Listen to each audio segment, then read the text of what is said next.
कि दुनिया भर की सासें बहुओं से कभी सेटिस्फाइड ही नहीं हो सकती। हम बताते क्यों? तो बहू नौकरी करती है तो बहू सुबह से निकल जाती है पैर चटकार के, घर के कामों से कोई मतलब नहीं, लड़के को दबा के रखेगी। अगर बहू नौकरी नहीं करती है तो सारा हमारा ही लड़का मेहनत कर डाला है, 4 पैसे भी नहीं कमा सकती, पता नहीं क्या पढ़ी लिखी है ना। अगर बहू खूब खाना पीना सब बना रही है, सुबह का नाश्ता शाम का नाश्ता, तो घर का राशन ही खत्म कर देती है, हर समय इनका नाश्ता ही पानी चला करता है। अगर वो कुछ नहीं बना रही है तो बताओ नाश्ता भी नहीं बना के दे सकती, ना सुबह के नाश्ते से मतलब है ना शाम के नाश्ते से मतलब है।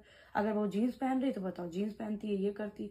अगर वो जीन्स नहीं पहन रही है, सिर्फ साड़ी और ये उसमें टहल रही है, तो बताओ इसको कोई फैशन का सेंस ही नहीं। उनकी बहू को देखो कितनी स्मार्ट बन के रहती है ना। अगर बहू जो दहेज लेके आई है बहुत सारा, तो कहेंगे कि घर वालों को दबा के रखेगी, अब तो दहेज लेके आई, कोई काम धंधा तो करेंगे नहीं। और अगर कहीं दहेज नहीं लेके आई तब तो खैर कहने की जरूरत ही नहीं, फिर क्या हालत करेंगे उसकी सुना सुना के। अगर वो जवाब दे रही है तो यही सिखा के भेजा है माँ बाप ने। बताओ माँ बाप को, सास ससुर को जो है सबको जवाब दे रही, ज्यादा सब कामों में अड़ंगा फंसा रही है, हर काम में अपने राय दे रही है। और अगर कोई राय नहीं दे रही है, कुछ नहीं बोल रही, तो इनको तो किसी को दिमाग ही नहीं कि किसी चीज में अपनी भी राय रखें, कुछ बोले। इस परिवार को अपना परिवार ही नहीं समझती। और अगर कहीं जो है अपना परिवार समझ के हर चीज में बोलने लगे तो हर चीज में बोलती है, इनको तमीज ही नहीं। अगर बहू सास को माँ समझ के ट्रीट करने लगे तो हम तुम्हारी माँ नहीं है, अपनी माँ से जैसे बात करना। और कहीं सास को माँ ना समझे तो बताओ हम तो बेटी की तरह रखते हैं, लेकिन ये हमको सास ही समझती है।